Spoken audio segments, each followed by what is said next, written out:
할렐루야, 좋은 아침입니다. 오늘은 고린도전서 1장 23절에서 25절까지의 말씀을 함께 나누길 원합니다. 며칠 전 한 분의 성도님과 함께 상담을 했습니다.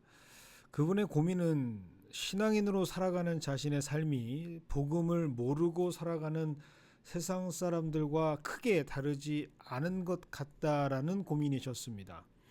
이렇게 살면 안 되는데, 이렇게 사는 것 하나님께서 원하시지 않는 것 같은데 하고는, 그럼 모든 삶의 숨쉬는 순간이 하나님께서 인도하신 삶으로 채워져야 하는데, 그렇게 갈망하고 영적인 목마름이 있는데 어떻게 하면 좋겠느냐라고 하는 고민들을 가지고 상담을 하셨습니다. 내내 함께 생각을 나누는 그 시간 동안 저는 속으로 참 감사하다라는 생각이 들었습니다. 하나님께서 이렇게 일하시는구나. 우리 교회를 통해서 지금 하나님께서 흔들고 깨우고 계시는구나. 감사한 생각이 들었습니다. 더욱더 감사한 것은 요즘 너나 할 것 없이 영적인 탈진의 상태를 토로하면서 좀 더 자자, 좀 더 졸자, 손을 모으고 좀 더 눕자와 같은 영적인 그런 나약하고 나태한 모습으로 살아가는 성도들이 많은 현실 속에서 우리 좀 그만 내버려 두세요. 이제 귀찮게 하지 마세요. 라고 하는 저마다 편한 신앙생활을 추구하는 이 시대가 바로 대세인 삶에서 가만히 있을 수 없도록 성령께서 지금 역사하시는 것을 제가 실제로 보게 되니 얼마나 감사한 시간인지 몰랐습니다. 참 귀한 만남이었고, 또 그분을 통해서 하나님께서 어떤 일을 행하게 되실지 참 기대가 되고 소망이 되는 귀한 시간이었습니다. 당연히 영적으로 살아있다면 하나님께서 역사하시는 것에 자극을 받고 가만히 있을 수 없는 것이 신앙인의 원리이자 생리이기 때문이죠. 이러한 신앙인들의 역사가 바로 기독교 교회의 역사였습니다. 교회가 처음 시작되었던 초대교회 역사는 이렇게 가만히 있을 수 있는 사람들이 아니라 하나님께서 이끄셔서 가만히 있을 수 없는 사람들이 세워나갔던 역사, 그것이 바로 교회의 시작이었고 전도의 시작이었죠. 하나님의 교회가 시작되고 일어날 때 성도들은 아주 간단한 방법으로 부흥과 성장을 견인했습니다. 성경을 보면 별다른 컨텐츠나 다 전문적인 방법론이 따로 있었던 것은 아닙니다. 그저 예수, 그 이름과 그 예수님의 사건을 전하는 것이 전부였죠. 당시 복음을 전했던 주의 성도들은 그 어떤 다른 것을 원하지 않았습니다. 전하지도 않았습니다. 아주 간단하고 명료한 복음의 핵심만을 전했죠. 바로 예수님에 관한 것이었습니다. 교회를 다니면 세상에서 성공할 수 있다라고 전하지 않았습니다. 예수를 믿으면 부자가 된다라고 전하지도 않았고, 자녀의 문제, 가정의 문제, 건강의 문제, 무엇을 먹을까, 무엇을 마실까, 무엇을 입었다라는 것을 전했다라는 기록은 성경 어디에도 없습니다. 그들은 두려움 없이, 부끄럼 없이 그저 그들의 죄를 대신해서 죽으신 예수님과 그의 복음만 전했던 것이죠. 이 사실이 바로 오늘 말씀 23절의 말씀입니다. 우리는 십자가에 못 박힌 그리스도를 전하니. 하지만 이제 그들이 직면했던 반응은 유대인에게는 꺼리는 것이요, 이방인에게는 미련한 것으로 여겨졌다라고 성경은 말하고 있습니다. 당연한 건 아니겠습니까? 그 당시나 지금이나 복음을 전하면 그 전함을 받는 사람들의 반응은 그저 그렇습니다. 부정할 수 없는 현실이고 사실입니다. 그래서였는지 언제부턴가 교회는 전도, 특별히 효과적인 전도 방법을 연구하기 시작했습니다. 너무 직접적으로 예수를 전하는 것은 시대에 맞지 않는 투박한 방법이다라고 치부했죠. 좀 더 낮은 접근법이다. 이것은 좀 초짜, 이것은 러프한 어떤 전도 방법이다라고 생각하는 사람들이 점점 많아졌습니다.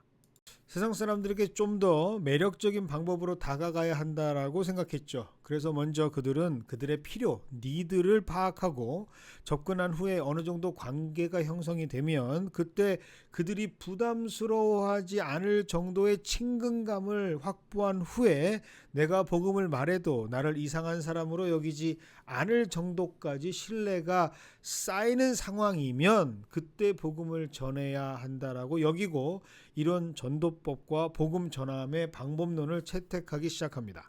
사실 이 방법은 아주 탁월한 방법이기도 하고 전략이기도 하고 전술이기도 합니다. 시대에 맞는 전도 방법이고 그것이 실제로 기능을 하기도 했습니다. 교회의 문턱을 낮추기도 하고 그들을 최대로 배려한 참 좋은 방법으로 여겨졌죠. 특별히 팬데믹 이후의 교회, 새로운 시대의 재도약과 부흥을 함께 준비하고 있는 제 입장에서는 반드시 참고해야 하는 전도 방법론이고 또 부흥을 위한 전략과 전술입니다. 하지만 계속해서 이러한 방법론을 고민하면서 어떻게 하면 교회가 성장할 수 있을까? 어떻게 하면 교회가 부흥할 수 있을까라는 그러한 고민들과 연구를 계속하면 할수록 제 자신에게는 왠지 모를 불편함이 생깁니다. 그것은 바로 오늘 말씀 24절 때문이죠. 오직 부르심을 받은 자들에게는 그리스도, 그것이 바로 하나님의 능력이요 하나님의 지혜라라고 말씀하십니다. 이제 복음을 소개받을 자들, 복음을 처음 접하게 될 그들을 위한 맞춤식의 배려와 적절한 최고의 전략과 전술을 준비해야 한다고 생각하고 연구하는데 계속해서 불편함을 주시는 그 이유가 바로 여기에 있습니다. 그리스도, 직접적인 예수에 관한 복음, 그 투박하고 촌스러운 생의 것이 오직 부르심을 받은 자들에게는 능력이고 하나님의 지혜가 된다라고 하시기 때문이죠. 말씀에 문제는 없는데 시대가 달라진 상황에서 이게 가능할까? 정말 하나님께서 뭘 원하시는가라고 사실은 좀 오랜 시간부터 고민해왔던 고민들이 바로 이러한 고민입니다. 그러다 며칠 전 한 지인에게 전화 한 통을 받았습니다. DC 지역 교회를 담당하게 됐으니 그쪽 지역에 유명한 맛집이 있으니 꼭 가보라라고 하는 선배의 전화였습니다. 뭐 뜬금없이 전화를 해서 맛집을 가라. 처음에는 좀 어이가 없었는데 어느샌가 저도 그 맛집을 검색하고 있더라고요. 그리고 무릎을 쳤습니다. 아, 이거구나. 그렇구나. 오히려 나의 생각이, 나의 판단이 복음을 전하는 이 위대한 하나님의 일을 가로막고 있는 것은 아닌가라는 생각이 들었습니다. 오히려 쉬운 하나님의 역사를 부담스럽고 힘들게 만들고 있는 건 다름 아닌 제 자신이 아닌가라는 생각이 듭니다. 지인들에게 맛있는 식당을 소개할 때는 고민하고 소개하지 않습니다. 자신 있게 소개합니다. 그런데 정말 너무나도 좋으신 예수님, 그리고 그분의 행하심과 우리를 향하신 사랑을 소개하는 것, 그런데 그것을 고민하는 것이 아니라 어떻게 해야지 하는 고민하는 저를 발견하면서 이러한 것이 문제였다라는 것이 발견되는 것이 참 창피하죠. 언제부턴가 우리는 예수님과 복음을 전하면서 소개받는 사람이 부담스러워하면 어떻게 하지? 괜히 예수 이야기 꺼내서 그 사람과 내 관계가 이상해지면 어떻게 하지? 불편해지면 어떻게 하지? 거절당했을 때 그 당혹함을 견딜 수 없을까봐 혹시라도 너나 잘하세요. 오히려 예수 믿는다는 내 모습을 통해서 예수님과 그 복음에 먹칠을 할까봐 주춤하고 있는 건 아닌가라는 생각을 해봅니다. 맛을 본 맛집은 전혀 고민하지 않고 전하면서 최고의 가치, 내가 정말 그 무엇보다도 우선순위라고 모든 건 다 버릴지라도 그분 한 분만은 내가 잡고 살겠다라고 고민하는 정말 그 예수는 전하는 것이 어떤 상황일지, 그렇게 전하는 때 나는 어떤 사람으로 비춰질지를 고민하면서 우물쭈물하고 있는 것이 우리의 현실입니다. 오히려 이런 내가 하나님의 역사를 가로막고 있지는 않는가 생각이 드는 오늘 아침입니다. 신앙인의 여러 가지 복잡한 상황들 때문에 고민하고 있는 이 복음을 온전히 전하지 못하는 우리들의 이 모습은 하나님께서 전혀 기뻐하시지 않는 모습일 것 같습니다. 맛있는 식당을 소개하면서 앞에 했던 고민들을 우리는 하고 있지 않지 않습니까? 하지 않아요. 그저 그 맛이 너무 좋고 그것을 함께 나누고 싶은 마음이기에 부담 없이 그냥 소개하는 것처럼 예수 그리스도 참 좋으신 우리 예수님, 그 생명을 살려주신 복음만 전하면 될 것을 너무 많이 생각하고 고민하는 저와 여러분이 아닌가라는 생각을 오늘 이 아침 함께 나눠봅니다. 오늘 말씀 25절은 이렇게 말씀하고 있습니다. 하나님의 어리석음이 사람보다 지혜롭고 하나님의 약하심이 사람보다 강하니라. 점점 세련돼가는 교회 문화, 전도 방법, 목회 기술 분명히 고려해야 하는 상황이고 요소입니다. 하지만 그것보다 더 중요한 것은 예수 그 복음을 신뢰하고 내 생각보다 더 크신 하나님의 능력과 일하심을 신뢰하는 것임을 다시 한번 오늘 말씀을 통해서 깨닫습니다. 그리고 오늘 이 말씀을 나누는 우리 연합교회 성도들은 저와 같이 우둔한 성도가 되지 않았으면 합니다. 헛똑똑이 신앙인이 되지 않았으면 좋겠습니다. 너무 세련되지 않아도 좋을 것 같습니다. 이것저것 가늠하고 계산하지 않으셔도 좋을 것 같습니다. 예수 그 이름이 부르심을 받은 자들에게는 능력이 되는 것처럼 하나님께서 붙들고 계시는 여러분에게는 이미 그 주신 믿음이 모든 것을 감당케 하고 가능케 하시는 하나님의 역사의 DNA가 있기 때문이죠. 혹시라도 저와 같이 괜한 고민들을 하고 계시는 성도분들이 계시다면 오늘 이 말씀을 통해서 그 고민은 다 내려놓고 하나님의 말씀을 붙잡으시는 우리 모두가 되기를 소망합니다. 근심을 내려놓고 내가 아닌 하나님께서 그 고민을 대신 하실 수 있도록 맡겨드리는 우리 모두가 되기를 원합니다. 하나님께서는 그것이 고민이 아니라 그저 이루어 주실 하나님의 새로운 역사의 좋은 소재이기 때문이죠. 오늘 그래서 이 말씀이 우리를 깨닫게 해주실 때 헛똑똑이었던 내 모습이 창피하지만 그래도 감사함을 함께 나누는 이 시간 되기를 주님의 이름으로 축원드립니다.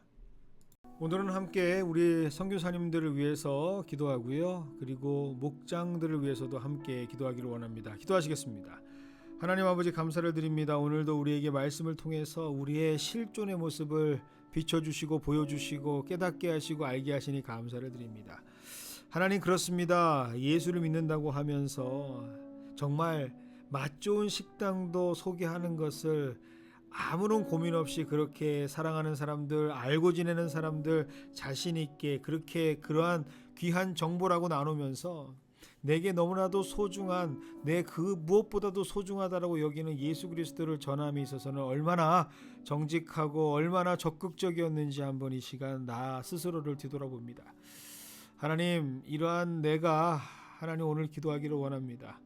하나님께 맡겨드리는 삶이 될 수 있도록 주님께서 인도하여 주시옵소서. 초대교회 역사를 만들어 나갔던 가장 단순하고 가장 힘있는 전도의 역할을 감당했던 우리 믿음의 선배들처럼 예수 그리스도를 앞세우고 하나님께서 일하시도록 우리를 뒤로 미루고 하나님보다 앞서지 않도록 하나님의 장벽이 되지 않도록 하나님 우리의 모든 모습을 주님의 말씀대로 순종할 수 있도록 인도하여 주시옵소서. 하나님 그 말씀 그리고 그 모습을 가지고 우리 함께 선교사님들을 위해서 기도하기를 원합니다. 우리의 생각이나 우리의 계획들을 통하여 선교사님들 그것을 가늠하는 것이 아니라 그저 하나님께서 일하시도록 하나님께서 역사하시도록 하나님의 사람들을 세워나가는 그 일에 동참할 수 있는 우리가 될 수 있도록 인도하여 주시옵소서. 주께서 일하십니다. 주가 행하십니다. 원합니다. 하나님 그것을 붙잡고 선포하며 나아가는, 그래서 이 모든 일들을 가지고 주님께 기도하는 것이 기쁨인 우리 모두가 될 수 있도록 주님께서 인도하여 주시옵시고, 선교사님들 한 분 한 분 그 일하시는 환경은 다르고 지역은 다를지라도 하나님 그 일들을 잘 감당하실 수 있도록 주님께서 붙잡아 주시옵소서. 또 이 일을 위해서 모여서 함께 기도하면서 함께 그 선교의 사역들을 나누고 있는 우리 목장 하나님 모든 사람들 한 분 한 분 그 성도들 주님께서 붙잡아 주시옵시고, 이 마음들이 크고 깊게 나누어질 수 있는 목장 될 수 있도록 주님께서 인도하여 주시옵소서. 이제 새롭게 이제 하나님께서 뉴 시즌을 열어 주실 때에 이 일들을 잘 감당케 하여 주시옵시고, 이 모든 일들 가운데에 주님의 마음, 또 주님의 능력, 또 주님 예수 그리스도의 그 본질이 분명하게 역사하실 수 있도록, 살아 움직일 수 있도록 우리를 내려놓고 하나님 앞에 의지할 수 있는 모습이 되게 하여 주시옵소서. 오늘 하루도 그렇게 하나님께서 일하시는 하루가 되기를 원합니다. 주께서 붙잡으시는 하루가 되기를 원합니다. 예수님의 이름으로 축복하며 기도드리기를 원합니다. 아멘. 오늘 하루도 승리하시는 우리 모두가 되시기를 주님의 이름으로 축원드립니다.